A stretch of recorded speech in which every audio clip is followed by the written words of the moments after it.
Desde meados do ano passado, uma crise na dívida externa na Grécia gerou uma crise em toda a economia da Europa. As consequências dela se alastraram até hoje e atingem as economias dos países emergentes como o Brasil. Fábio, até que deu uma parada, né? Falou-se pouco, né, nesse último mês sobre essa crise da Europa, mas ela continua tendo essas consequências, né? Maria, mas se observarmos, há um movimento muito grande político e social, sobretudo na Espanha e em Portugal, movimentos sociais se rebelando contra as medidas de austeridade dos governos em troca de ajuda de financiamento dos órgãos internacionais europeus, sobretudo do Banco Central Europeu e de países como a Alemanha.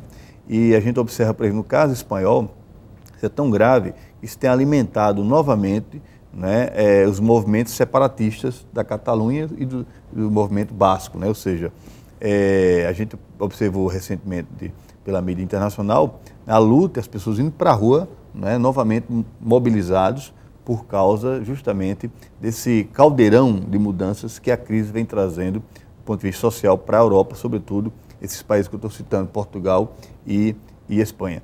E no caso de uma novidade agora recente, foi uma declaração do financista George Soros, que é um dos executivos de um dos maiores fundos de pensão mundial. Ele falou concretamente, olha que ele já adivinhou, né, digamos assim, já antecipou algumas crises internacionais na década de 90, que a Alemanha não está imune à crise e poderá apresentar resultados muito negativos, não é, em 6 meses. E isso é muito ruim, de certa maneira, porque a gente observa que a crise na Europa ela não passou e parece que tende a se aprofundar. Bom, e muita gente pode até perguntar, né? Eu moro aqui em Alagoas, mas o que essa crise pode afetar a minha vida? Eu conheci recentemente uma pessoa que é um empresário que era de Portugal, morou lá há 15 anos e veio investir no Brasil porque lá a coisa não está muito boa. Isso. E a gente pode ver esse caminho inverso, né?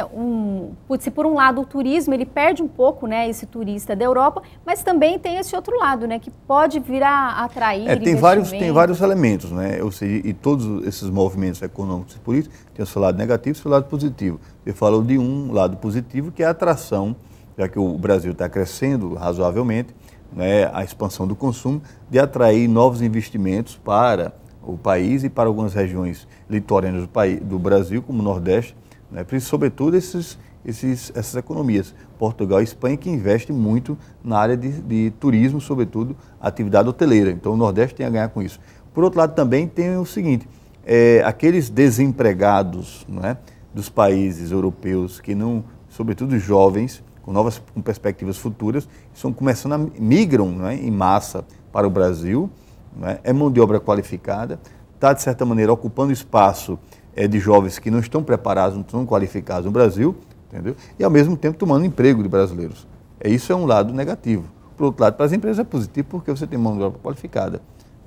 De certa maneira, aí deve ter um saldo líquido lá na frente, que é preciso analisar, pesquisa para poder avaliar os impactos dessa crise. No caso de Alagoas, a gente observa o seguinte, né, o principal, digamos assim, produto de Alagoas para exportação, que é o açúcar, né, se direciona basicamente para a Rússia, entendeu? E a Rússia não está passando por essa crise e por isso que Alagoas não está sendo afetada diretamente pela crise internacional. Fábio, obrigada mais uma vez pela sua participação. Obrigado também, Maria. E a gente se vê na próxima semana. O Da Sua Conta de hoje fica por aqui. Até lá!